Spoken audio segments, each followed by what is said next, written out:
She was standing in a farmer's market holding strawberries. That was all. Just a Saturday morning. Just strawberries.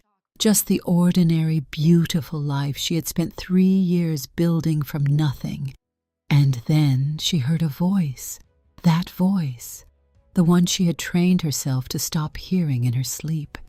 She turned around, and there he was. The man who had told her he wasn't built for family. The man who had walked away from her dinner table 3 years ago without knowing, without any idea, that she was already carrying his children.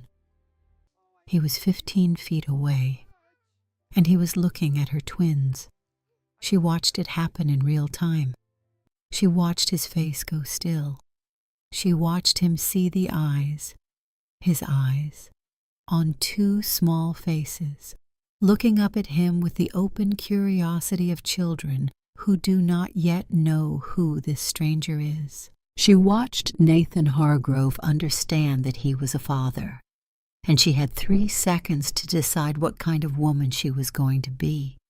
Not the woman who ran, not the woman who begged, the woman who had already survived the hardest part. This is the story of what happened next.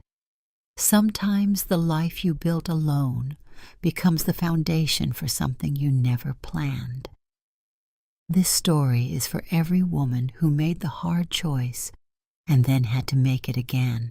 If this story speaks to something real in you, something you have carried, something you recognize, please like this video, leave a comment below, and share it with someone who needs to hear it today.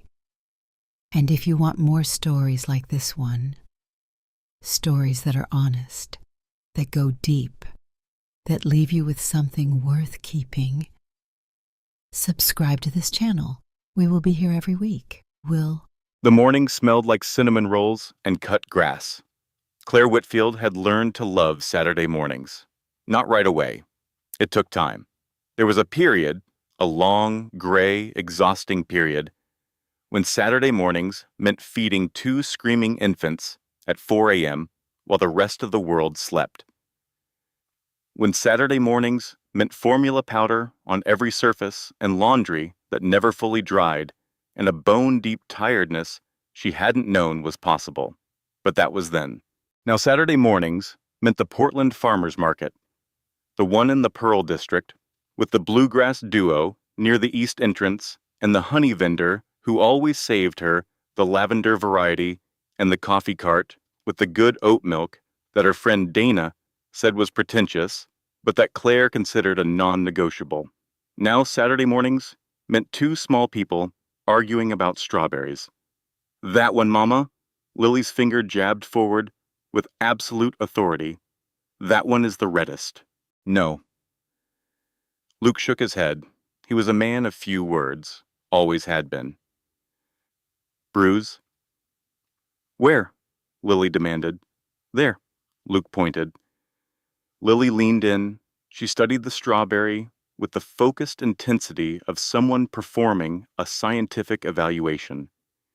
She was 2 years and 10 months old. She had the gravity of a federal judge. I don't see a bruise, she announced. It's there, Luke said. Claire crouched down between them. She examined the strawberry in question. There was, in fact, a small soft spot on the lower left side.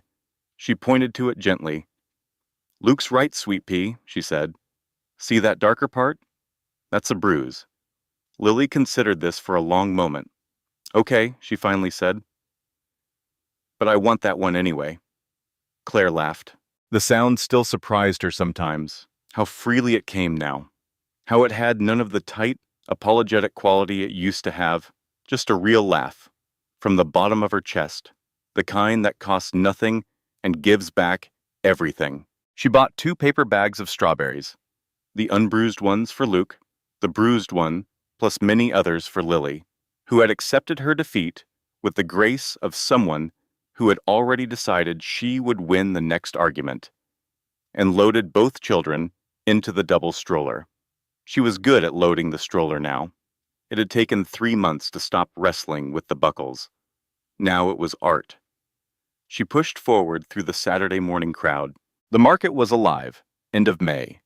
The kind of Portland morning that makes you forgive every single day of rain from October through April. Warm, golden, smelling of peonies and fresh bread and someone frying something with garlic nearby. Claire wore jeans and a white linen shirt with the sleeves rolled to the elbows. Her hair was loose, dark auburn, the kind of color that looked different in different light. She was not thinking about anything in particular. She was thinking about the lavender honey. She was thinking that Luke's left sneaker had a hole forming at the toe. She was thinking she needed to email her colleague Petra about the Tuesday zoning meeting before the weekend was over. She was not thinking about Nathan Hargrove. She had a rule about this. Saturdays belonged to her, not to the past, not to him, not to the complicated, heavy, carefully folded thing she kept in the back of her mind that had his name on it. Saturdays were hers. She turned the stroller around a display of early peonies, blush and cream and a deep bruised pink she loved, and slowed to let a couple pass with a golden retriever. The dog approached the stroller with curiosity. Luke reached out immediately. "We don't feed dogs people food, baby," Claire said. "But he's hungry," Luke said. "He looks very well fed," Claire said. "He has his own breakfast." Luke considered the dog with serious eyes, pale gray eyes, the color of a winter sky. Then he nodded, accepting this. The market opened up around a corner into the main square. The bluegrass duo was playing something unhurried and sweet. The kettle corn smell drifted from the left. People moved in the slow, deliberate way of people with nowhere urgent to be. Claire stopped at a jam stall, Blackberry. She picked up a jar and checked the price. That was when she heard it. Low, measured, unhurried. The kind of voice trained by years of boardrooms and carefully managed silence. "Move the Q3 timeline. I don't care about the conference. The conference bins around us." Her hand went still on the jam jar. Her brain said, "No. You're imagining it. You do this sometimes." Dr. Mercer called it auditory intrusion from unresolved. She turned, 15 feet away. Navy linen shirt, sleeves pushed to the elbows, jeans that fit the way expensive jeans fit. Phone pressed to one ear, the other hand loose at his side. Pale gray eyes scanning the market with that particular restless intelligence she had once found intoxicating. Nathan Hargrove, real, breathing, 15 feet away. Her body made decisions before her brain fully caught up. She turned back around, set the jam jar down, picked it back up, set it down again. Hands, keep your hands steady. Breathe. He had no reason to be in Portland. His offices were in Seattle and San Francisco. He had called Portland once with easy dismissiveness. A nice place to pass through? He had never come here when they were together. She had no warning, no preparation. She had come for strawberries and lavender honey and the good oat milk coffee. She turned the stroller and started back the way she'd come, quickly, not running, walking with purpose. "Mama?" Lily's voice rang out. "Where are we going? The honey man is that way." "We'll come back, Sweet Pea. But, Lily, please." The stroller wheel caught a crack in the pavement. Claire's hand jerked. The stroller tilted. Not all the way over, just enough. Just enough for Lily's paper bag to slide from her lap and hit the ground. Strawberries rolling in every direction. "My strawberries!" Lily's voice was the voice of a person experiencing a genuine catastrophe. Claire crouched immediately, gathering strawberries, heart hammering, hands not as steady as she needed them to be. One eye on the path ahead. The shadow fell across her before she heard the footstep. Tall, broad. still in a way that meant the mind behind it was moving very fast.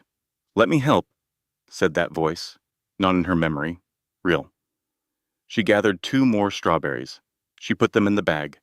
She took one breath, long and slow. Then she stood, and she looked at him. He had not changed the way she expected. The lines around his eyes were deeper, more gray at the temples, but the face was the same face. The jaw, the particular quality of those eyes. Those eyes found her face and stopped. Something moved through them she could not name. "Claire," he said. Not a question, just her name. The way you say something you have been turning over in your mind and finally have confirmation of. "Nathan." Her voice came out level. She was quietly astonished by this. "I didn't know you were in Portland. I'm here for, He stopped. His eyes had dropped, past her, to the stroller, to the 2 small faces looking up at him, with the wide, unguarded curiosity of toddlers who do not know they should be cautious of strangers. The silence stretched. Lily said, helpfully, "We dropped the strawberries." Nathan Hargrove, who had negotiated mergers worth $400 million, who had faced congressional subcommittees without blinking, said nothing. He was looking at Luke. Claire watched him look at Luke. She watched him see the pale gray eyes, the exact shade, the jaw beginning to show its future shape beneath the roundness of a toddler's face, the particular set of the brows, the neat close-set ears. He looked at Lily. Same eyes, same jawline, something about the way she held her chin when she was assessing something. His face went very still, not blank, not nothing, something seismic, something happening in deep underground layers. She watched Nathan Hargrove understand. She watched it happen in real time, and she could not look away, and she could not speak, and there was nothing in her prepared for this exact moment, even though she had rehearsed this conversation in her head on the bad nights, even though she had imagined it many different ways. She had never imagined it here, with strawberry juice on her fingers, with her children right there. "Claire." His voice was different now, quieter, careful in a new way. "How old are they?" She looked at him steadily. "Almost 3, she said. She watched him do the math. She watched the math arrive. "Are they?" he started. "This is not the conversation for right now," she said quietly. She nodded toward the stroller, toward Lily, who was watching them both with enormous assessment eyes, and Luke, who had turned toward the bluegrass music and was nodding his head very slightly to the beat. Nathan looked at the children. He looked at her. "I think," he said slowly, "this conversation is very much for right now." "No," she said. "It isn't, not here, not in front of them." He was quiet for one long moment. Then he said, "Give me a number. I'll text you." "You don't have my number," she said. "I changed it." A pause. "Right," he said. She gave him her current number, once. Flatly, the way you give information, not the way you give a gift. Then she turned the stroller. She walked away. She did not look back. She made it to her car. She got both children buckled. Lily was still assessing the strawberry situation and found it satisfactory. Luke had fallen asleep between the car park and the car, cheek against his car seat, lips slightly parted, looking like a small, perfect thing. Claire sat behind the wheel. She pressed both hands over her mouth. Her whole body was shaking. He saw them. He saw them, and he knew, and now there is no version of this where he doesn't know. She looked in the rear-view mirror, at her sleeping son, at her daughter holding a strawberry, up to the window light and studying it with scientific interest. Her phone buzzed. An unknown number. She looked at the text. "I'll be at Ristretto Roasters on Northwest Couch at 10 tomorrow morning. If you don't come, I'll find a way to come to you. I'd rather this be on your terms." And she stared at it. Then she typed back, "I'll be there." She sat in the parked car for another 4 minutes, before she trusted herself to drive. She called Dana from the parking garage. Dana, who was a high school librarian in San Francisco and the most practically wise human being Claire had ever known, answered on the second ring. "Hey, what's—" "I saw Nathan at the market," Claire said. Silence. A full 6 seconds of silence. Then Dana said, "Okay, are you safe?" "I'm in my car. Kids are with me. I'm fine. I mean, physically fine." "Did he see them?" "Yes." Another silence. Shorter. "Did he?" "Yes," Claire said. "He knows." She heard Dana exhale slowly, the kind of exhale that meant Dana was doing rapid mental calculations and keeping her voice very steady on purpose. "Are the kids okay?" "They think he was a stranger asking about strawberries," Claire said. "Good. Keep it that way for now." Dana's voice settled into its practical register, the librarian register, the voice that had guided confused teenagers through research projects and confused adults through actual crises for 20 years. "What do you need right now? I need you to talk me out of catastrophizing." "Okay. Here is what is true. You are a good mother. You have been an extraordinary mother to those children for almost 3 years. You have a stable home, a stable income. You have documentation of everything. You have been their entire world, and you have done it well. He's a billionaire, Dana." A pause. "Okay," Dana said carefully. "It might be a small crisis." Claire laughed. Despite everything, the tight, surprised kind that lives right next to tears. "That's not helpful," she said. "I know, but you laughed. First thing Monday morning, you call a family law attorney, just to know where you stand. Knowing is always better than not knowing. I know where I stand. I've been standing here for 3 years alone. Claire, call a lawyer." She drove home. She made grilled cheese and apple slices for lunch. She gave 2 baths involving considerably more splashing than washing. She read 3 picture books. Lily demanded the frog 1, twice. And she put her children to bed. Then she sat in the hallway outside their door, just listening to them breathe. She did this sometimes on ordinary nights. She had done it every night in the NICU for 34 days, willing 2 tiny people to keep choosing life. The habit had stayed. The sound of their breathing was the most reliable thing in her world. "I made the right choice," she told herself. But the familiar certainty had developed a small tremor. She needed to understand what that tremor was. She went to the kitchen. She made tea. She sat at her table, the second-hand one with the small chip in one corner. And she let herself do the thing she almost never did. She let herself think about before. She had been 31 when she met him. This matters. She was not a young woman dazzled by proximity to wealth. She was 31 with a master's degree in environmental science and a job she had fought hard for. She had opinions about zoning laws. She paid her own rent.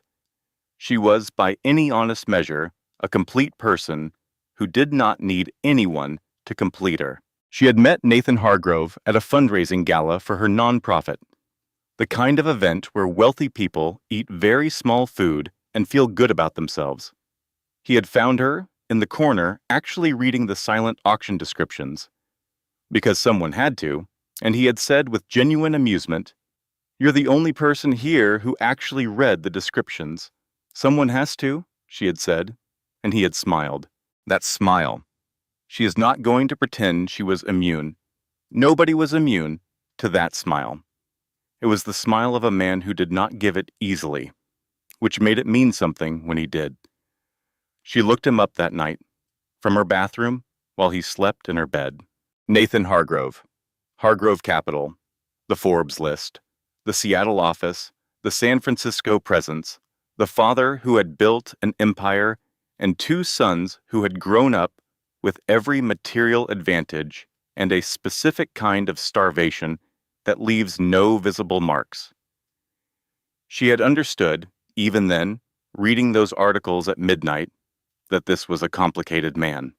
She had decided that complication was interesting. She had been right that it was interesting. She had underestimated how much it would cost her. The 18 months that followed were the most alive she had ever felt. She is not revising this. She is not pretending the love wasn't real. It was real. It was the kind of complete, full body. This is what people mean love she had not known before and has not known since. He had loved her too. She believed this still. Love, she had learned, is not the same as readiness. The end came over a dinner table in her apartment. She had made pasta. Good pasta. The kind that takes time. She had asked the question she had been not asking for months. Are we building toward something? I'm 33, Nathan. I need to know. And he had been very still. And then he had told her the truth. He was not built for what she was describing. He didn't know if he ever would be. He had watched his father sacrifice a marriage and 2 sons on the altar of building Hargrove Capital. He had been raised to treat his own emotions as a liability in his portfolio. He did not know how to be in a family without becoming the version of his father he feared most. And he was not willing to risk doing that to her. She had cried. She is not ashamed of this. She cried, and she told him to leave, and he left, and that was that. Except it was not that. 11 days later, she sat on the edge of her bathtub, holding a pregnancy test.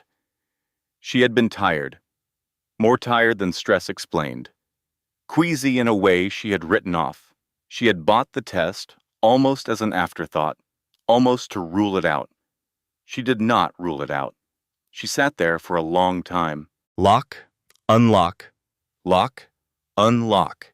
She picked up her phone 4 times. She put it down 4 times because she kept hearing his voice at that table. I'm not built for what you're describing. I don't know how to be in a family without becoming my father. I don't know if I ever will be. She had not been going to show up pregnant and change his answer for him. She was not going to be the woman who turned an honest refusal into an obligation. She was not going to build her children's lives around a man who had told her directly that he was not sure he wanted to be there. She had seen what that did to children. She had made her decision. She had told Dana. She had told her mother, Ruth. She had requested the transfer to Portland that had already been on offer. She had packed her apartment. She had moved 600 miles north, and she had built something from nothing. She had Lily and Luke in February, 11 weeks early. She does not talk about the 34 days in the NICU very often. Not because it's too painful to access, but because the words for it don't exist in ordinary language. Watching 2 incubators, talking to them, reading to them, willing them, her mother sleeping on the hospital couch, Dana driving up, and staying for 2 weeks and never once being asked. They chose life. Of course they did. By the time they came home, small and fierce and already somehow opinionated about everything, she had no capacity left for grief. Only love. Only the staggering, exhausting, all-consuming labor of it. She had built a life. It was a good life. The nonprofit had grown under her direction. She had a salary she was proud of, an apartment with a reading corner and a garden bed out back. A Saturday morning market routine. She had, against all odds, become genuinely happy. She had done that herself. And now Nathan Hargrove was in Portland, and he had seen their faces, and her phone had a text from his number sitting in it, and tomorrow at 10 a.m., she was going to sit across a table from him, and she did not know what happened after that. She sat at her kitchen table until the tea went cold. Then she poured it out, rinsed the mug, and went to bed. She lay in the dark. I was not crazy, she thought. I did what I believed was right with what I knew. She believed this. She was also terrified. Both things were true. She lay there with both of them until she fell asleep. She arrived 12 minutes early. She needed the territorial advantage of both being seated first. She ordered a black coffee from the barista at Ristretto Roasters. She chose a table in the back corner. She sat with her back to the wall and her hands wrapped around the mug, and she looked at the door. The coffee shop smelled of espresso and warm wood. Someone was grinding beans behind the counter. The sound was steady and grounding. Outside the window, Sunday morning Portland was quiet. A couple walked a dog. A cyclist passed. Ordinary world, ordinary Sunday. Nothing about the next hour was going to be ordinary. Nathan arrived at exactly 10 o'clock. Because Nathan was always exactly on time, being exactly on time was a form of control. She had understood this about him early on and had found it charming then. She understood it differently now. He wore a gray shirt today, slightly more casual than yesterday. He sat down across from her. A barista followed to take his order. He asked for an Americano without looking at the menu, of course. He looked at her for a moment. Their names, he said. She had decided to give him this. Lily and Luke. Something shifted in his face. Quick, then controlled again. Luke, he said quietly. His grandfather had been named Lucas. She knew this. She had not named her son after Nathan's grandfather. She had simply loved the name, but she watched him make the connection and she let it sit. Their birthday, he said, February 14th. He absorbed this. His jaw worked slightly. I was 6 weeks pregnant when we ended, she said. I didn't know yet. I found out 11 days after. And you chose not to tell me. Yes. A long silence. The espresso machine hissed behind the counter. Someone near the window laughed at something. The ordinary world going on around the extraordinary conversation. That was my choice to be part of, Nathan said, quietly, not loudly, carefully. I know, she said. Claire. I know, she said again. I'm not going to pretend it was a simple decision or that it only affected me. I've carried the weight of it for 3 years, but I made it based on what you told me, based on what you said at my table that night. I said I wasn't ready, he said. I didn't say I didn't want, You said you didn't know if you would ever be ready. She kept her voice even. You said you didn't know how to be in a family without becoming your father, Nathan. She leaned slightly forward. I was not going to build my children's lives around a man who wasn't sure he wanted to be in them. I have watched what that does to children. I was not going to do it. The muscle in his jaw moved. You could have given me the choice, he said. I gave you every other choice. Her voice cracked on the last word. Just slightly. She steadied it. For 2 years I chose you. I was ready and you were not. When I finally asked directly, you said no. I was not going to show up pregnant and reverse your answer. I was not going to be the woman who trapped you into a life you had told me you didn't want. He was silent. The Americano arrived. He wrapped both hands around it and looked down at the cup. I've changed, he said. I don't know that. I have been in therapy for 2 years. That's information, she said, not proof. He looked up at her. What do you want from this conversation, she asked. Right now, actually. What is it you want? I want to know my children, he said. She had expected this. She had rehearsed her response. But sitting here with him saying it, with the weight of 3 years between them and the faces of Lily and Luke in her mind, the rehearsed words dissolved. I need time, she said, to think about what that looks like. I've already missed almost 3 years, aw. You are not going to guilt me with the time you missed, she said, not loudly, firmly, the qualifier disappearing from her voice the way Dr. Mercer had always said it eventually would. I did what I believed was right, I will continue to do what is right for them.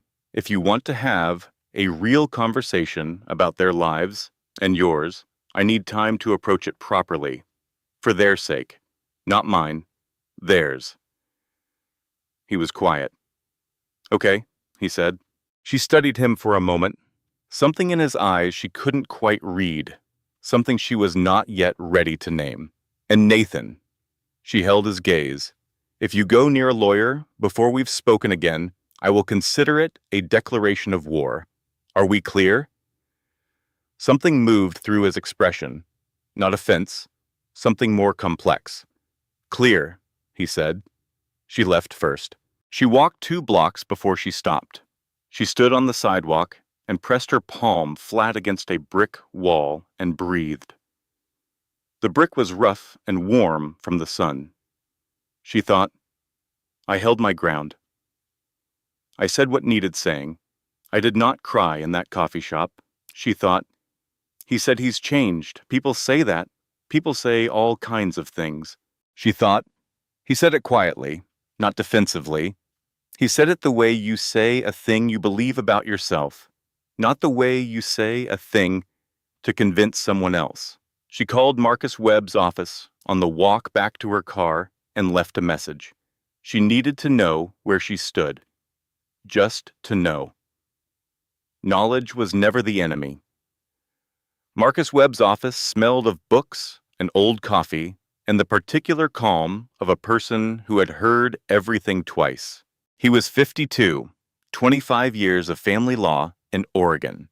He had the demeanor of a man who had decided long ago that panic was not useful and had never looked back from that decision.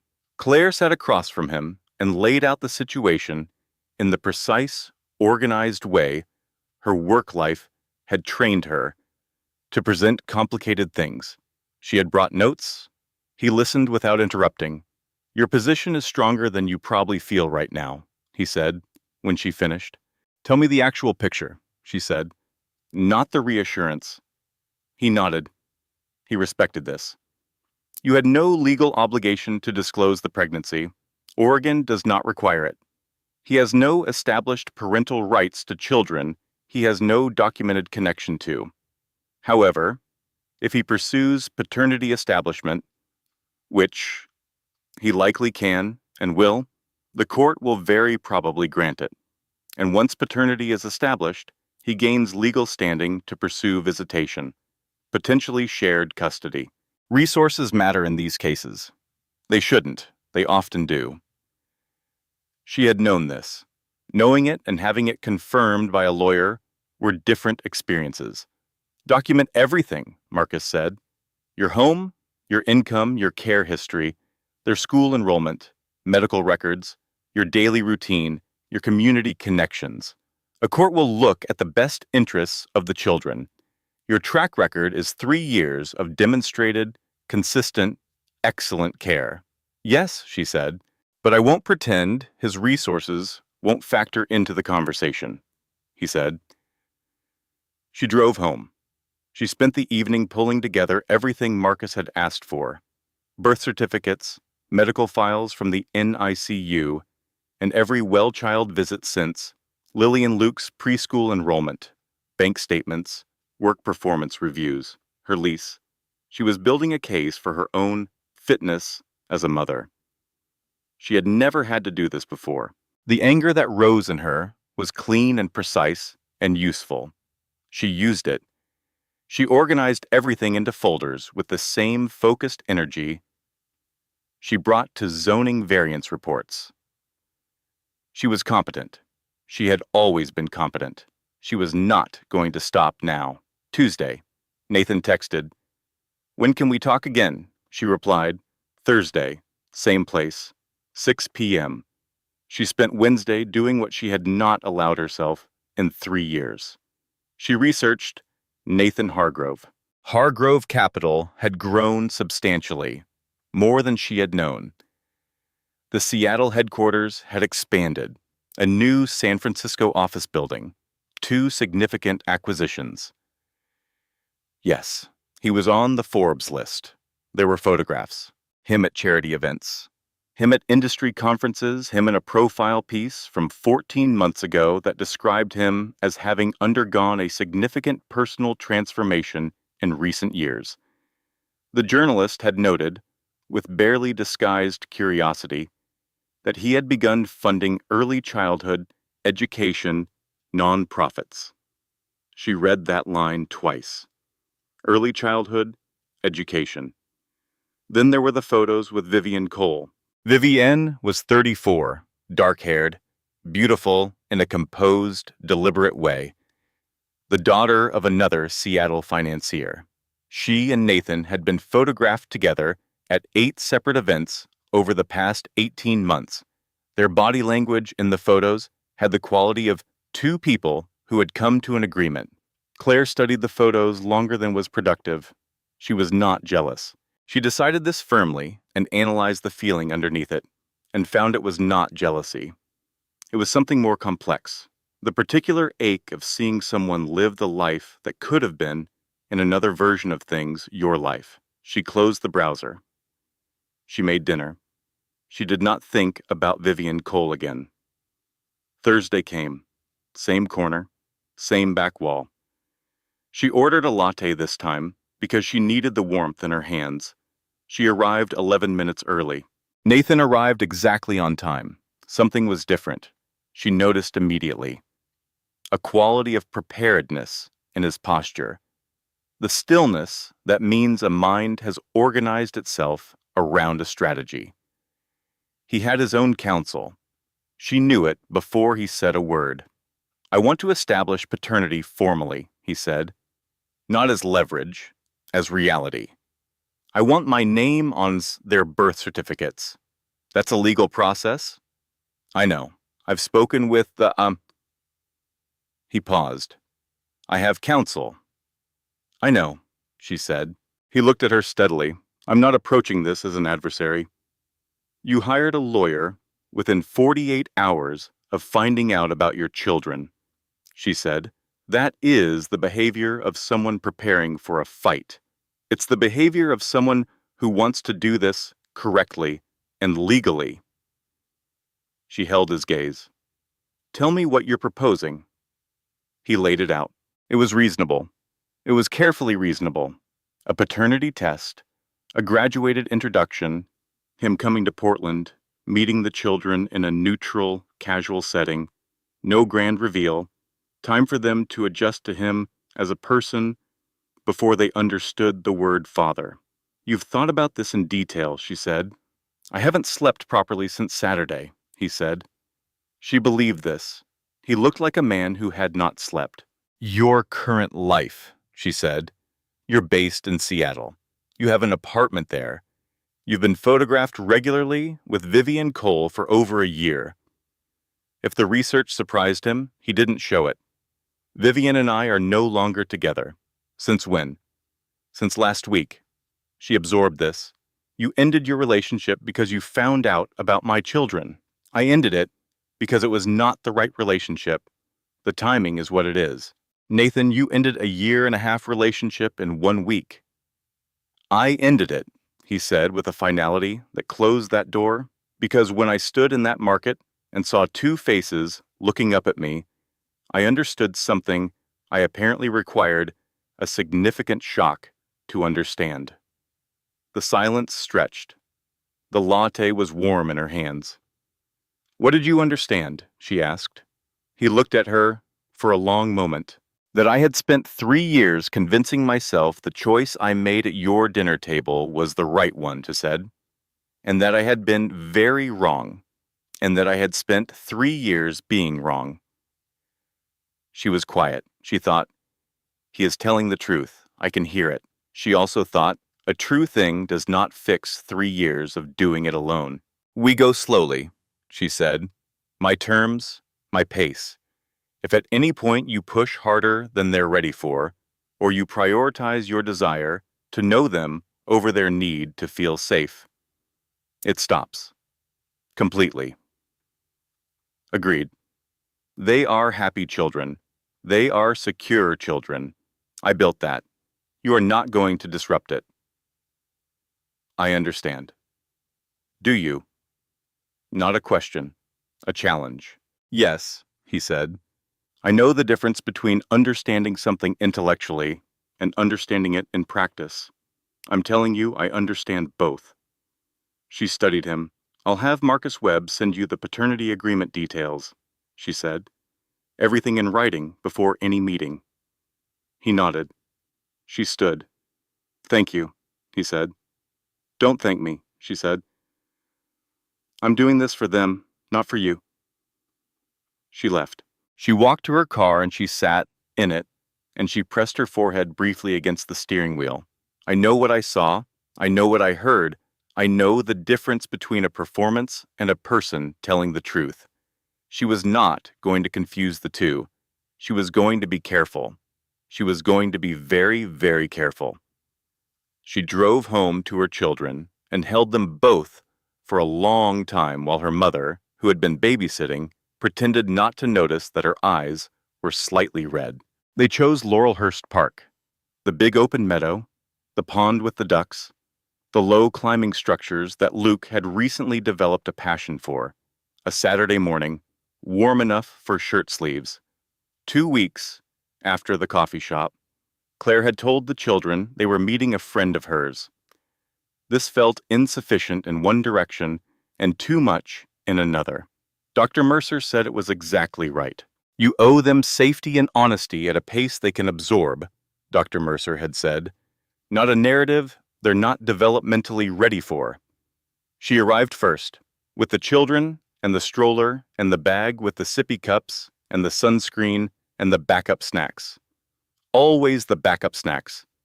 Nathan was at the park entrance, in jeans, no watch, no obvious signs of the life he normally inhabited.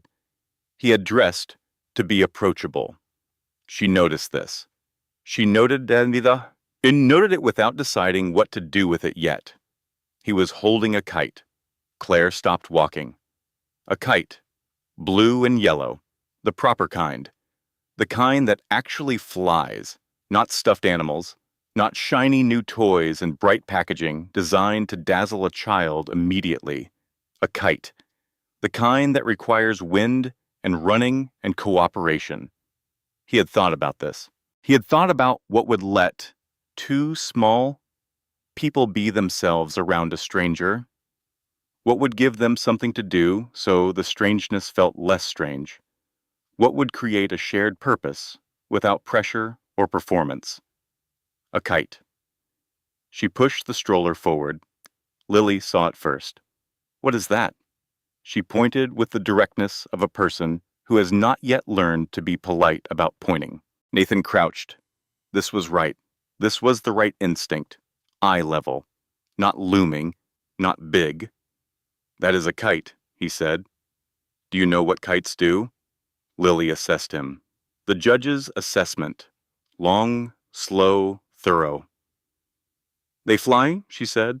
If the wind is right, they fly. Do you want to help me find out if the wind is right today? Lily turned to Luke. Some rapid, silent communication passed between them. Claire had watched this sibling language develop from the beginning.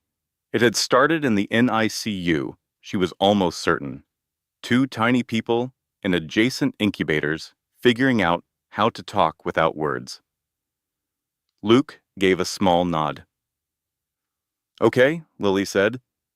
What followed was 15 minutes of the best thing Claire had witnessed in a very long time. Nathan running backward across the grass, trying to catch the wind, kite string unspooling. Luke falling down twice on the soft grass and getting up without crying because the falling was part of something exciting. Lily providing detailed wind analysis based on criteria that were entirely her own and possibly scientifically valid. And then the kite climbed. It caught something and rose steadily against the May sky, blue and yellow against the blue and white. Both children made a sound, the same sound, simultaneously, a wordless sound of pure, uncomplicated delight that Claire had heard before. Once, when they had seen their first properly big snow, and once in the NICU, the day Lily opened both eyes, completely, for the first time. It was one of the sounds she would keep forever. She took her phone out and photographed it without thinking, Nathan running backward, keeping the kite aloft, two small people looking up at the sky, faces open. Nathan glanced over his shoulder to watch their faces. She saw his expression in that glance. Unguarded, completely unguarded. The composed, controlled, carefully managed face of Nathan Hargrove was entirely gone. What replaced it was something she recognized. She had worn it herself. In the NICU, the first time Lily grabbed her finger and held on. That is a man seeing his children for the first time. Really seeing them. Not as a complication or a revelation or a legal situation, as his. She breathed through the complicated feeling that came with knowing this. They spent 2 hours at the park. Nathan did not overdo it. She had been prepared for him to overdo it. To push for connection, to try to accelerate what could not be accelerated. He did not. He sat in the grass and let them come to him and go from him on their own rhythm, like water around a rock. Luke brought him a stick at the 40-minute mark. This was significant. In Luke's economy, a stick worth bringing to a person was a substantial gesture of interest. Nathan held it with appropriate gravity. He examined it. He said, "This is a good one," with complete sincerity. Luke sat down beside him. When they left, Lily told Nathan, "You can fly the kite with us again sometime," he said. "I would like that very much." Claire watched them walk away. She was not going to read too much into what she saw in his face. She was going to go home and make lunch and think carefully about what came next. But in the rearview mirror, leaving the park, she saw him still standing at the entrance. He stood there while she drove away. A long time. 5 weeks passed, 5 Saturday park visits, 1 trip to the Children's Museum that involved 45 minutes of Nathan crawling through a foam block maze because Luke had determined the maze required a team of 2. The children called him Nathan. She had not changed this. He had not pushed for a change. She had to admit this to herself on the drive home one Saturday. Doing this well. Better than she had allowed herself to expect. The admission made her cautious. Her hope was a liability she could not afford. Hope for Nathan specifically was a road she had been down before, and she knew every turn. Dana came to visit at the end of June. She arrived on a Friday evening with a bottle of wine and the look of a person who has been waiting to observe something for several weeks. She spent Saturday watching Claire navigate the morning kite visit. She said nothing until the children were in bed and the wine was open. Then she said, "You have the face." "What face?" Claire said. "The specific face. The one where you're standing at the edge of something and trying to decide whether to jump." Claire poured more wine. "I don't have a face, Claire. I am being careful. I am in therapy. I have an attorney. I have written terms. I am being extremely careful." "Okay," Dana said. She reached across and held Claire's hand for a moment. One squeeze. "Just don't let the kite be the whole story." It was a thoughtful gesture, Claire said. "All charming men make thoughtful gestures," Dana said. That's the definition of charming. It was the right thing to say. Claire held it. The following Tuesday, Nathan texted, "My mother is in Portland. She knows about the children. I should have told you first." "I'm sorry." Claire stared at this for a long time. She called Marcus. "He told his family," she said. "He was going to at some point," Marcus said. "The question is what his mother wants." What Margaret Hargrove wanted became clear within 48 hours. Margaret called Claire directly. "I would like to meet my grandchildren," Margaret said. No introduction. No preamble. A voice like clean, cold water. 72 years old and not one day of softness she hadn't chosen deliberately. "Ms. Hargrove, Nathan and I have an agreement about the pace." "I'm not Nathan," Margaret said. "I'm calling independently. I'm not going to debate the past. I'm calling because I am the grandmother of those children, whether we ever meet or not. And I would very much like to meet them." A pause. Then, in a tone that shifted fractionally, barely perceptibly, in the direction of something real. "I am 72. I have a son who did not know how to fight for what mattered when it mattered. I am not going to let whatever damage he caused keep me from my grandchildren if there is any path to prevent it." Claire was quiet for a moment. She thought, this woman helped make him who he was. These patterns did not appear from nowhere. She also thought, she knows this. I can hear it in her voice. She knows it, and she's carrying it. "I'll speak with Nathan," Claire said. "We'll work out something appropriate." She called Nathan immediately. He answered on the first ring. "She flew in before I could," he started. "It's fine that she knows," Claire said. "She was going to know eventually. What is not acceptable is her calling me without warning. I need you to manage your family with the same care I'm asking you to bring to everything else. Notice. Not surprises." "You're right," he said. "I'm sorry." She believed the sorry. This was the problem. She kept believing the sorries. She met Margaret alone for coffee first. No children. Her terms. Margaret arrived in a cream blazer, the bearing of someone who had spent decades being underestimated and had found it useful. She was not warm immediately. Warmth was not her first language, but across that hour, Claire saw something unexpected. This was a woman who had also waited, who had also stayed quiet when staying quiet cost her, who had also made choices she believed were right and then lived alone inside the consequences. "You did the right thing," Margaret said near the end, the abruptness of someone speaking before they could change their mind. "Given what he was when you were together." "He was not ready. I know my son." "I know," Claire said.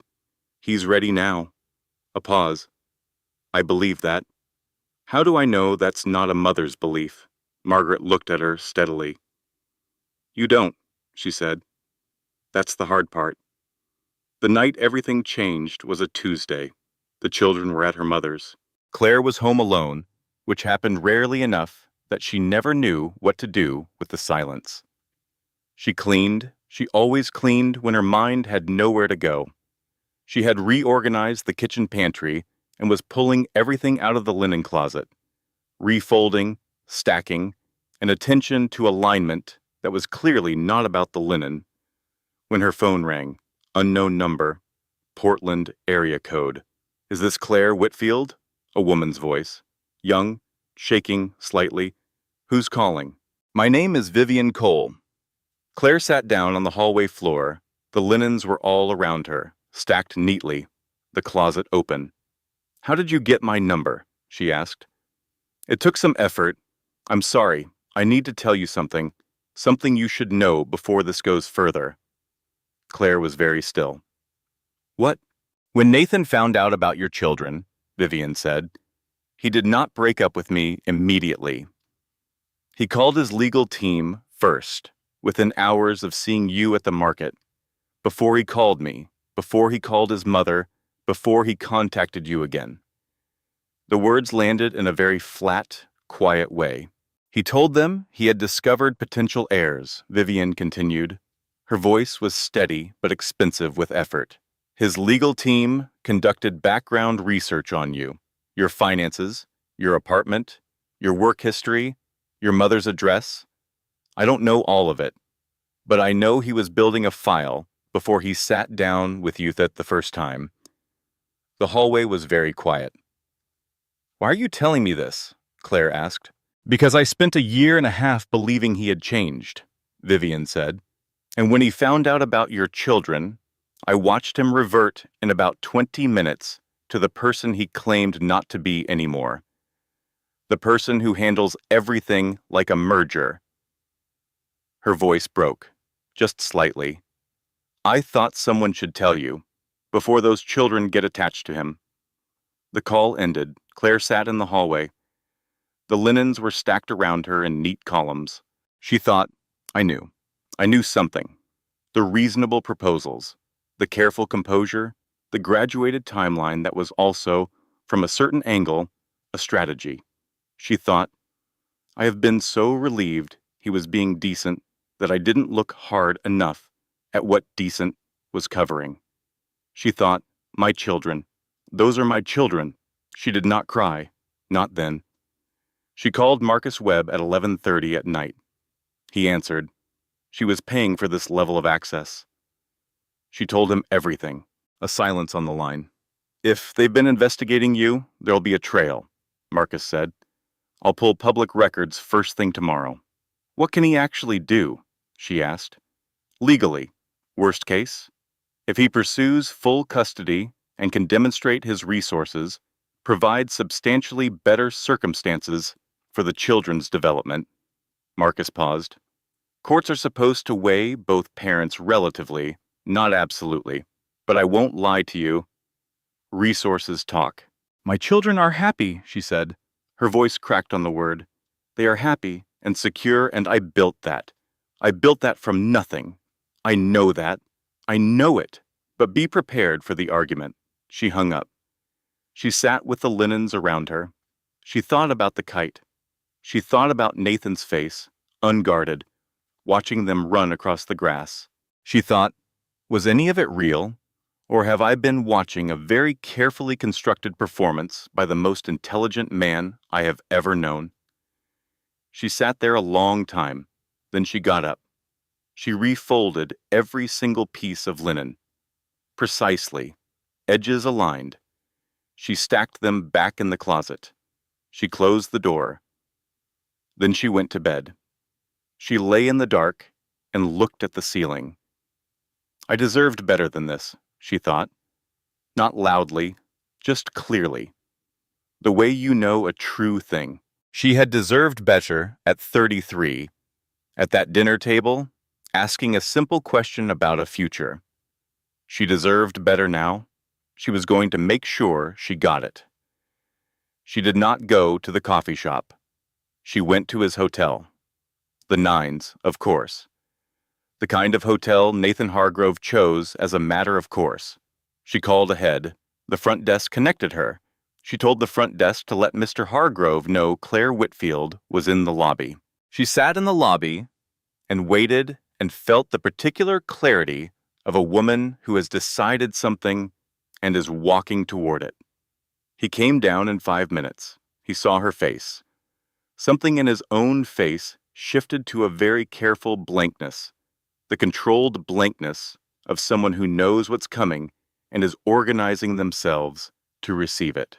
Conference room, she said. Not here. A small room off the main corridor. Cream walls. A table for 4. Good acoustics for a conversation nobody else needed to hear. She sat. He sat. She folded her hands on the table.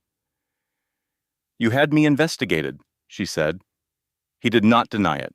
She had been prepared for denial, for the deflection she knew he was capable of, for your overreacting, for that's not what it was. He did not. Yes, he said. When? The day I found you, after we spoke at the market. I had my general counsel begin an assessment that afternoon. She let the word sit in the air between them. Assessment. Of me, she said. The mother of your children. You ran an assessment of me, my bank statements, my work history, my mother's home address. I needed to understand. You needed leverage, she said. You needed to know what I had and what I didn't have before you sat down across from me. You needed the file before the negotiation. It wasn't a negotiation. Nathan? Her voice was steady and quiet, and she heard, without any satisfaction, how completely the qualifiers had disappeared from it. She was not thinking maybe, or perhaps, or I might be wrong. She was certain. You sat in that coffee shop and told me you were not approaching this as an adversary.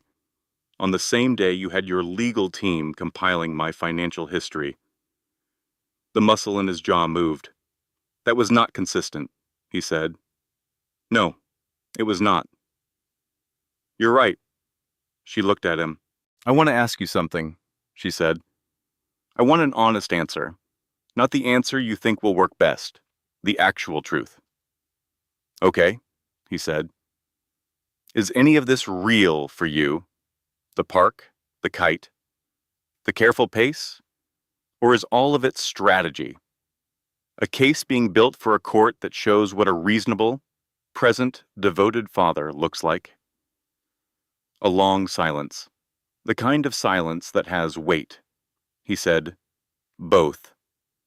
She absorbed this. Both, she repeated. But both, Claire.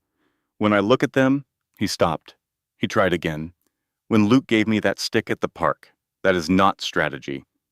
That is more real than most things I have felt in years. But I also know that I have no legal standing. I know that if you decided to move them anywhere, I cannot stop you. I know that I am operating in a position of complete vulnerability with someone I have previously hurt, and I know what I do in positions of vulnerability. He was very quiet. I build information. I build leverage. I know that about myself. It is not always separable from the rest. She sat with this. He had said, both.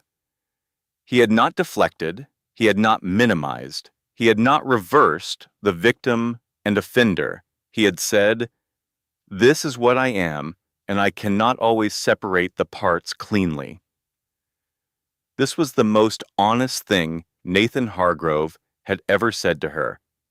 She was not going to let it be enough by itself, but she was going to hear it. I have to be able to trust you, she said.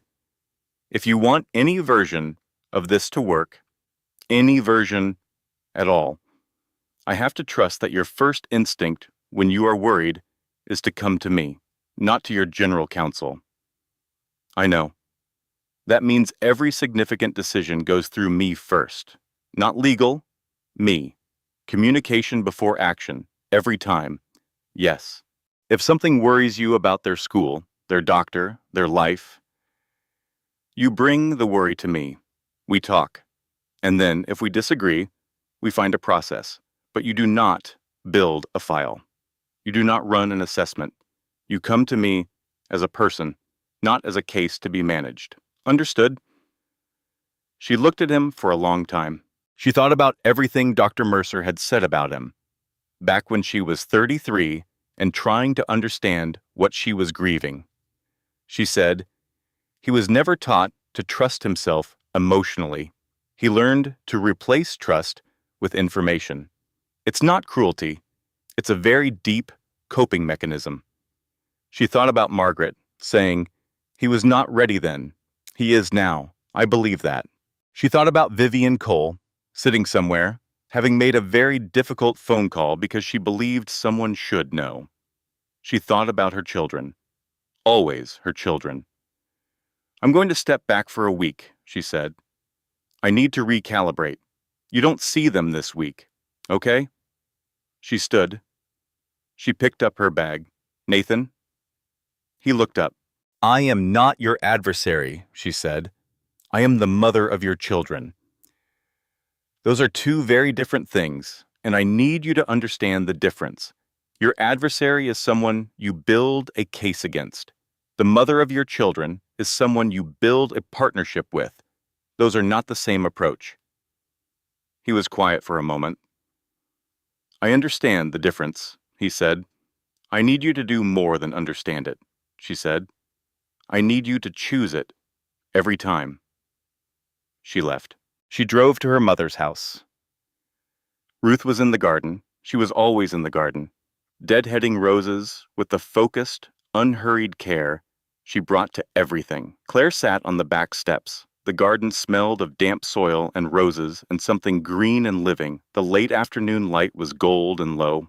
Her mother came and sat beside her Without being asked, they sat in silence for a while.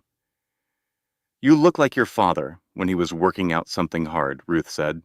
"What did he do?" Went very quiet, came out the other side with an answer eventually. Claire leaned her head on her mother's shoulder. "I don't have the answer yet," she said. Ruth put her arm around her. "That's because you're not done going quiet." She sat there in the garden until the light changed. She took the children to the coast. A small rental cabin. An hour and a half from Portland. The kind of place with a wood stove and a porch where you could hear the ocean all night, and a beach that went on forever in both directions, with almost nobody on it. Her mother came, the four of them, in Claire's car, with too much luggage for 3 days, which was always how it was.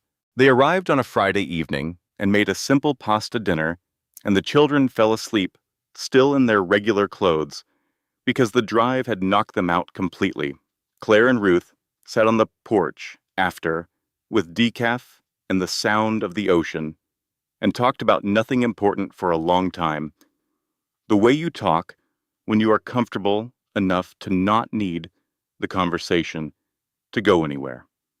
The first full day they walked the beach. The children were fearless in a way that required constant vigilance. Luke ran directly at the waves. Lily tried to carry home every interesting stone she found, which turned her pockets into something geological. Claire's mother bought kites from a beach shack, pink and orange, smaller than Nathan's, perfect for small hands. And Claire spent 20 minutes helping Luke get his aloft before the wind cooperated. When it flew, he looked up at it with the same expression he had worn at the park. She took a photograph. She thought about the other photograph, the one on her phone, Nathan running backward across the grass.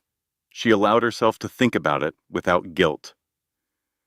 On the second night, the children were asleep early, worn out by salt air and waves, and her mother had settled into the chair by the wood stove with a book, and Claire was on the porch alone, the ocean in the dark.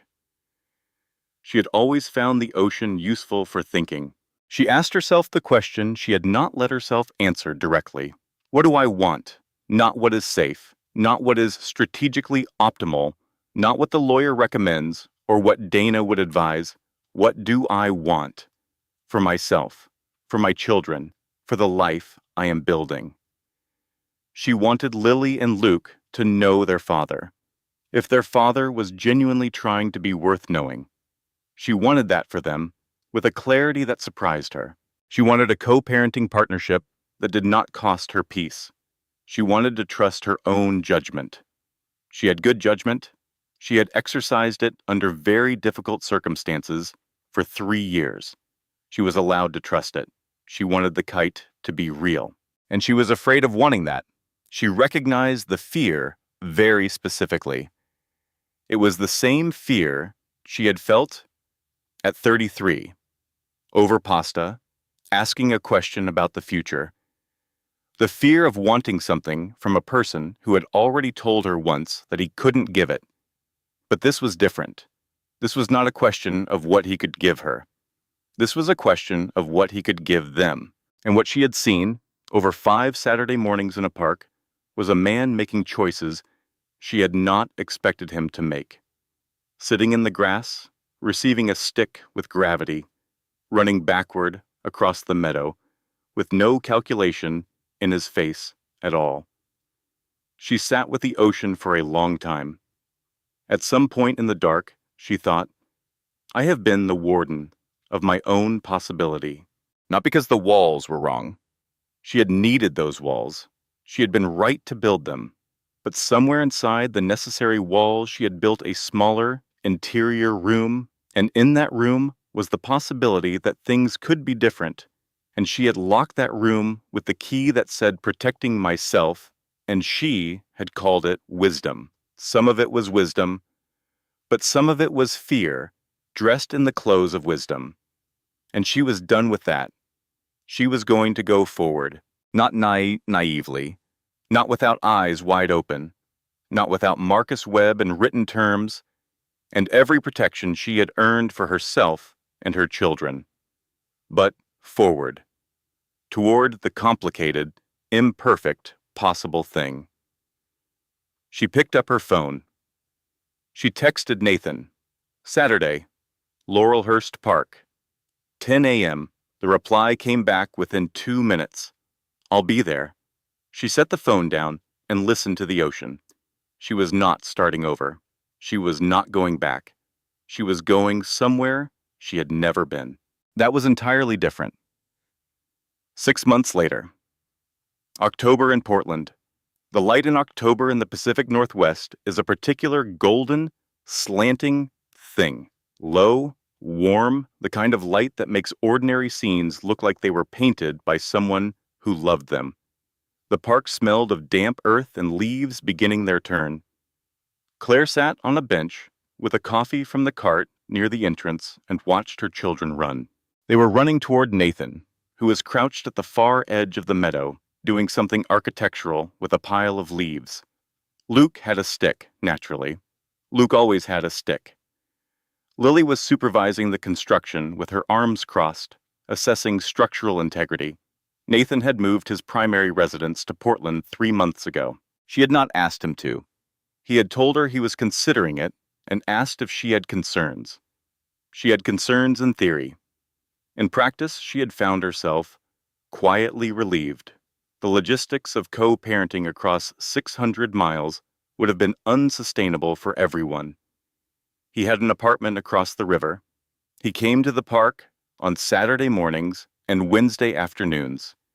He was building his presence slowly, deliberately, at the pace she set. He was, she thought, keeping his word. She watched him with the children. When Luke fell in the leaves, deliberately, because he had determined this was the best way to test the pile, Nathan didn't pull him up immediately. He waited. Watched Luke decide on his own to stand. This was correct. This was the thing she was always watching for. The impulse to manage versus the patience to wait. Margaret came to Portland once a month. This had become something Claire was, to her own surprise, glad of. Margaret was not soft. She was not the grandmother from the movies. She did not bake cookies or say honey. She taught Lily that you propose a trade when you want something someone else has. She sat on the floor with Luke and did puzzles for long, silent stretches that he clearly found deeply companionable. One Saturday afternoon, watching Luke and Margaret bent over a puzzle together, Claire had understood something. Nathan had grown up with this woman as his primary model of love. Intelligent, controlled, brilliant, but not warm in the easy ways. Of course, he had learned to replace emotional trust with information management. That blueprint had been there from the beginning. This was not an excuse, but context is not the same as excuse, and Margaret was here, showing up, every month, choosing to do something differently than she had done before. That meant something too. Dana came in September. She spent a weekend. She watched everything and said very little until the last evening, after Nathan had gone back to his apartment and the children were asleep. You seem different, Dana said. Different how? Happy, the real kind. Not the kind where you're managing hard things with competence. The kind where you're actually in your own life, Claire considered this. Things are good right now. They could change. But right now they're good. Right now they're good. Are you... Dana paused. What is this with Nathan? What is it actually? Claire looked at her coffee. My kids know their father, she said. They're going to grow up knowing him, and he is trying, actually trying, not performance trying. That matters for them. And for you? I built a life I love. That's mine. That doesn't change based on what happens with Nathan. She paused. But it's not nothing. What it is now, it's not nothing. Dana reached across and held her hand. Okay, she said. The most important conversation came on a Tuesday. The most important conversations never come When you're prepared. Lily came home from preschool with a drawing. She handed it to Claire with the gravity of someone presenting official documentation. Explain the drawing, Claire said. This was their tradition. Lily pointed at each figure in turn. That's you, Luke, me, Grandma Ruth, Grandma Margaret. She paused. And that's Nathan. 6 figures, holding hands in a line, rendered in the confident, unself-conscious style of a not-quite 3-year-old. Phoebe at school said that's not a real family, Lily said. Because I don't have a daddy. The hallway was very quiet. What did you say to Phoebe? Claire asked. I said Nathan is my family, but Phoebe said Nathan isn't a daddy. Claire sat down on the floor, right there in the hallway, the same hallway where she had reorganized linens at midnight, where she had sat after Vivian Cole's phone call, where she had made so many of the decisions of the past months. She looked at her daughter, Lily's pale gray eyes, patient, waiting. Nathan is your daddy, Claire said. She had not planned this moment. She had discussed it with Dr. Mercer.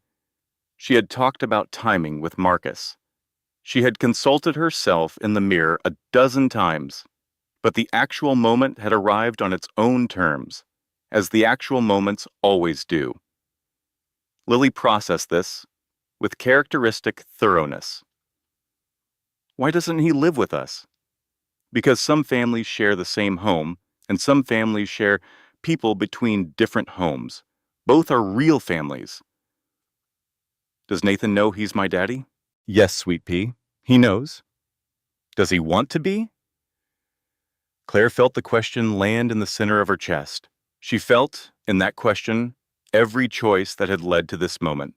The dinner table at 33, the bathroom at 11 days after, the Portland move, the NICU, 3 years of Saturday mornings alone, the market, the kite, the hotel confrontation, the porch on the Oregon coast, all of it, compressed into one small person, asking one simple question. Yes, Claire said. He wants to be your daddy, very much. Lily looked at the drawing in her hand. Okay, she said. Then I'll tell Phoebe.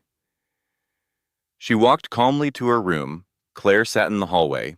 She was crying, not from sadness, not entirely from joy, from the unnamed emotion that arrives when the hard thing and the right thing turn out to have been the same thing all along, and you did it. And here is the evidence. One small determined person walking down a hallway to inform her preschool classmate that her family is real. She texted Nathan. Lily said something today. You should know. Can you come over? His reply was immediate. On my way. He arrived 20 minutes later. She made tea. They sat at her kitchen table, the second-hand one with the chip in the corner she had never fixed. She told him what Lily said. All of it. He was quiet for a long time. Can I see the drawing? He asked. She went to Lily's room and took it from the corkboard above her desk. She brought it back and set it on the table. Nathan looked at it. He looked at it for a long time. 6 figures, holding hands. His jaw worked. She put me in the family line, he said quietly. Yes, Claire said. He continued looking at it. I know I don't deserve, he started. Don't, she said. That's not a useful frame. We are where we are because of choices, mine and yours. We made the choices that brought us here, and now we're making different ones. He was quiet. I'm grateful, he said finally, for what you built, for who they are, for the fact that you let me in. I let you in for them. I know. A pause. And I'm glad, he said carefully, that it does not seem entirely terrible for you. She looked at him, across the chip in the table. Against her better judgment, against 3 years of careful walls, against every reasonable thing Dana had ever said about charming men and thoughtful gestures. Something in her almost smiled. Don't push it, she said. He didn't. But his eyes, Did the thing. The particular thing. The warm quality under the winter sky gray that she had once described as light under ice. She looked away. She drank her tea. The apartment smelled of the cinnamon candle she had lit that morning. The October light came through the window, golden and low, and made everything look like something worth keeping. From the back bedroom, the sounds of Lily and Luke engaged in some involved joint project. Occasional thumping. Absolute seriousness. This is my life, she thought. This specific, imperfect, complicated, beautiful, hard-won life. I built it. It was mine before he came into it. It is mine now. Nothing was taken from me. Some things were added. I get to choose which additions I keep. They had Thanksgiving together. This was not her original plan. Her original plan was her mother's house. Donna driving up. Clean and simple and safe. This was a good plan. Nathan had asked, carefully, in the way he was learning to ask. Not a claim, not a demand, a genuine question, if there was some version of the holiday in which he could be present. She consulted Ruth. Her mother said, "Invite him. Invite the scary grandmother too. It's Thanksgiving. More people at the table is better." She consulted the children by reading their comfort with Nathan, which, at their developmental stage, meant watching whether they ran toward him when he arrived or looked to her for permission first. They ran toward him. Luke had begun calling him something that was not quite Nathan and not quite Daddy. A short sound, somewhere between. Nathan had not remarked on it.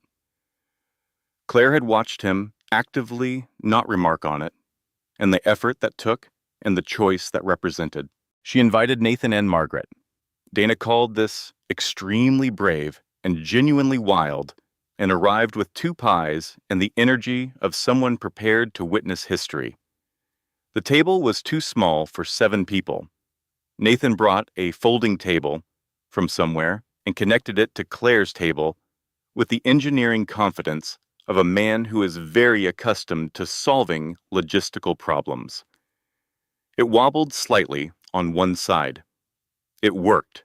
Margaret brought cranberry relish, homemade, with orange and ginger. It was excellent. Dana asked for the recipe. Margaret looked genuinely, almost vulnerably, pleased to be asked. Luke decided a toast was required.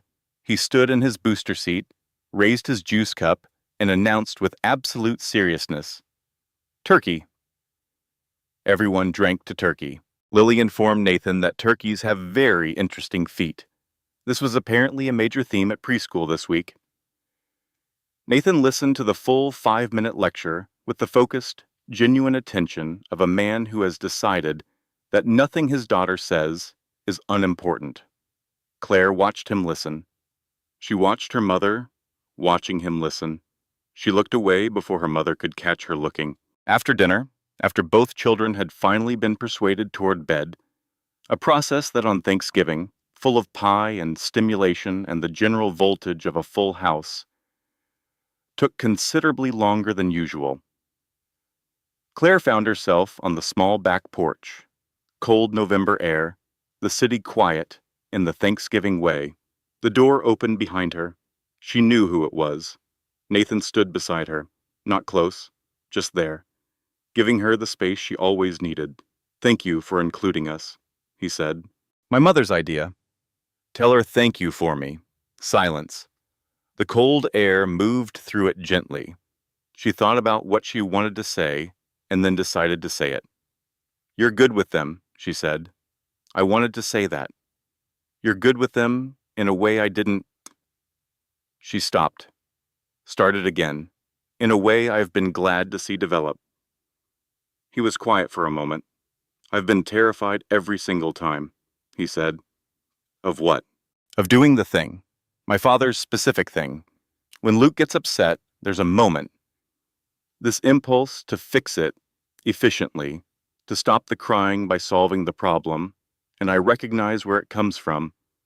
I recognize it exactly, and I have to stop and choose something else." He was very quiet. It doesn't always work, but I'm choosing. She was quiet for a long time. That's all any of us do, she said. Try to choose something different than what we were taught. He looked at her. The winter sky eyes, the light under the ice. Claire, he said. I know, she said, gently, firmly. I know you know, he said. I'm not pushing. Good. They stood in the cold together for a while longer, not touching, not needing to. In the particular piece of two people who have learned something very hard about themselves and each other and are choosing to live inside that knowledge without running from it. Then she went inside. He followed a few minutes later. She was at the sink. He picked up a dish towel without asking and began to dry. They worked in silence.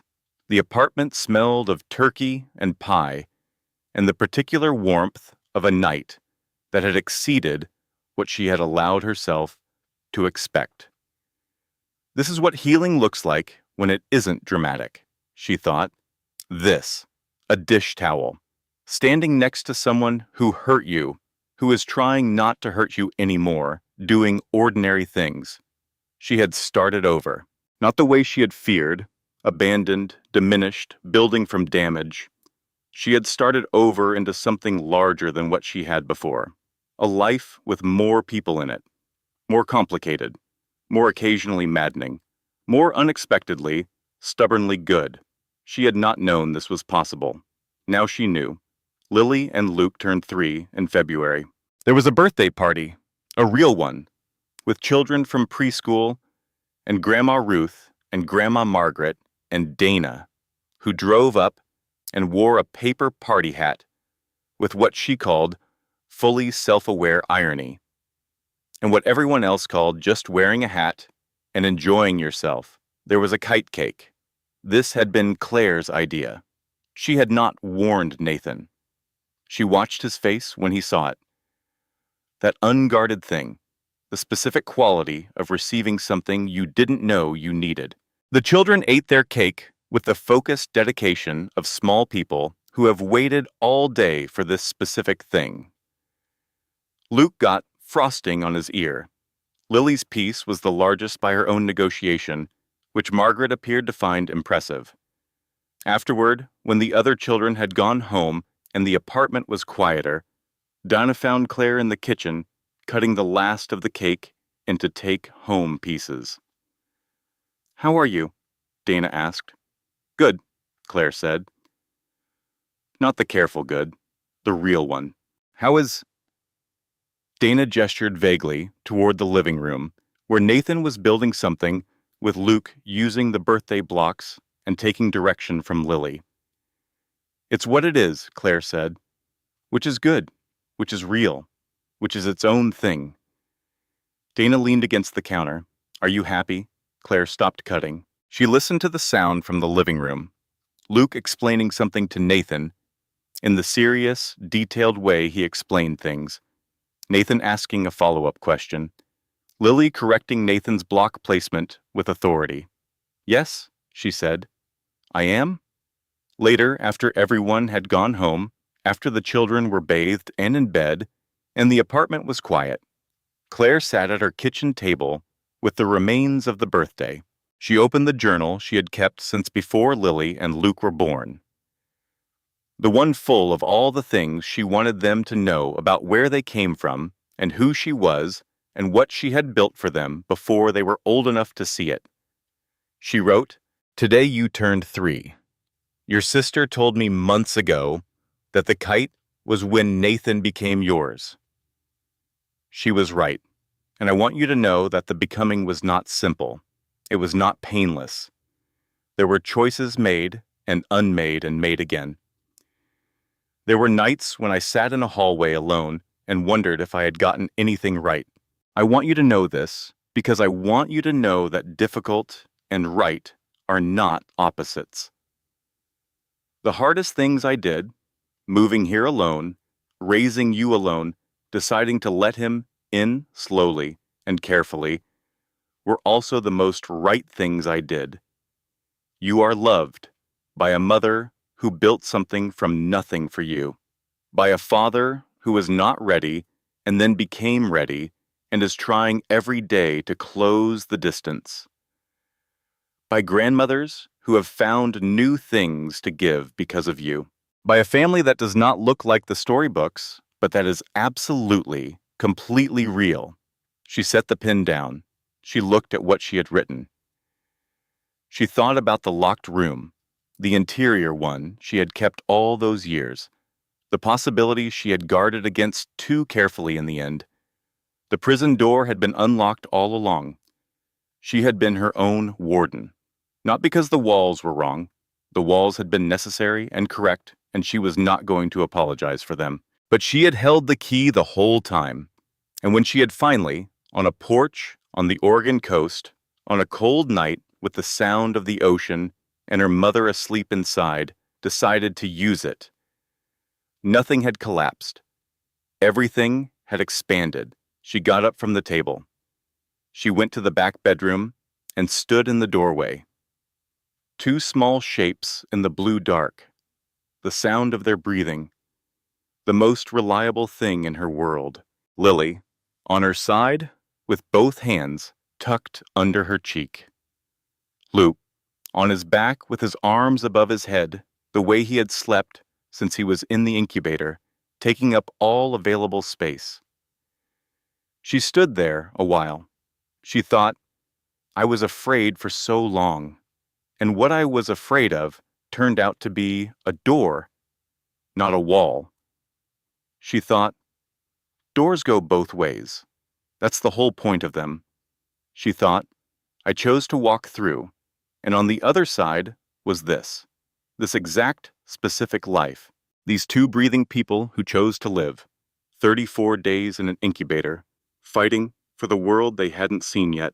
Smart decision, she thought. I would have missed you so much. She closed the door softly behind her. She went to bed.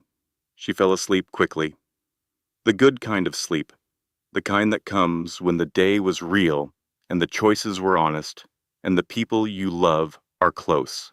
Outside, Portland was doing what Portland does in February.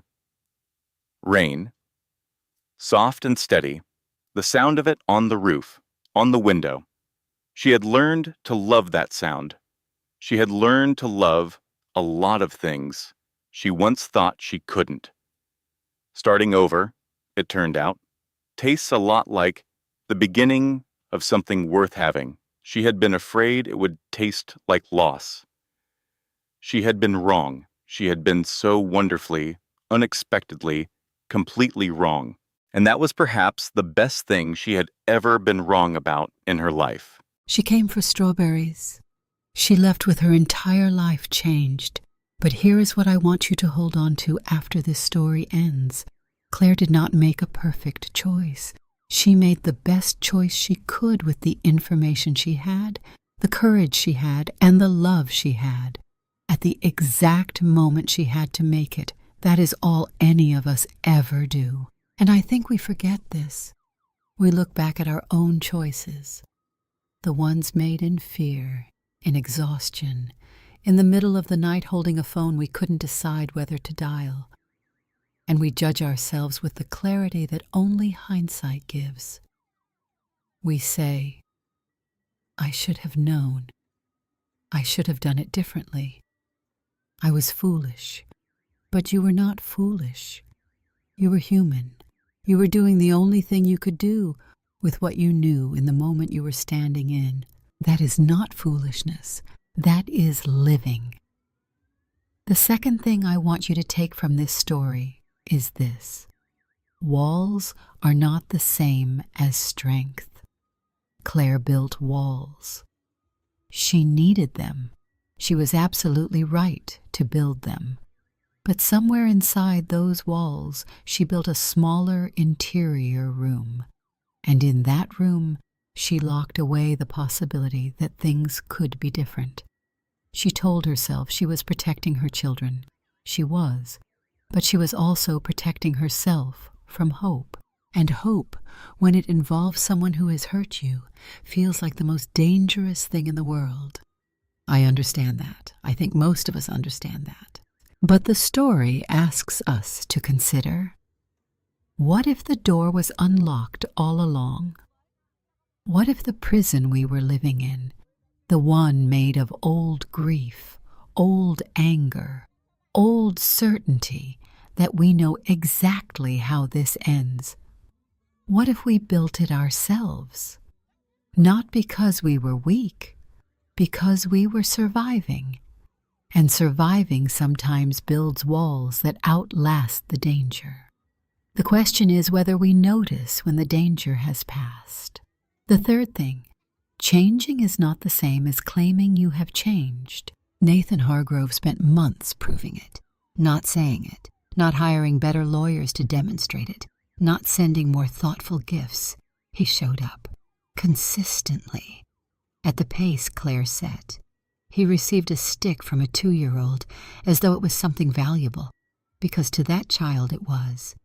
He sat on the floor of a foam block maze at a children's museum because his son decided it needed 2 people. He chose again and again to override the instinct to manage and control, the instinct he had learned from a father who built an empire and lost a family, and replace it with something slower and more vulnerable. That is what real change looks like. Not a declaration, not a speech, not a grand gesture, a choice, made again and again, in the ordinary moments when no one is watching. We should ask this of the people in our lives, not, have you changed, but, are you choosing differently, quietly, consistently, when there is nothing to gain from it? And finally, the fourth thing, your children are watching how you carry hard things, not what you say about the hard things, how you carry them. Claire carried hers with honesty, with boundaries, with a lawyer on retainer, and with a heart that eventually stayed open enough to let the right thing in at the right pace. She did not pretend the hurt wasn't there. She did not perform forgiveness she hadn't earned yet.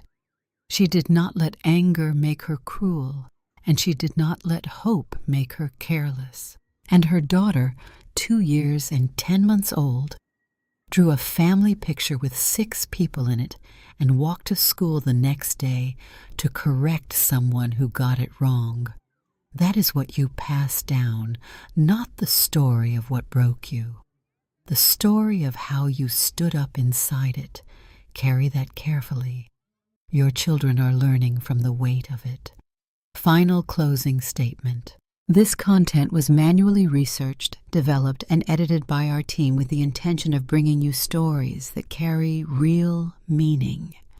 Stories rooted in emotional truth, human complexity, and the kind of wisdom that only comes from looking honestly at the hardest parts of life. Every word was chosen with care. Every lesson was earned by the story. We do not believe in empty content. We believe in the kind of storytelling that leaves you a little more understood, a little more seen, and a little more certain that whatever you are carrying right now, you are not carrying it alone. Thank you for listening. We will see you in the next story.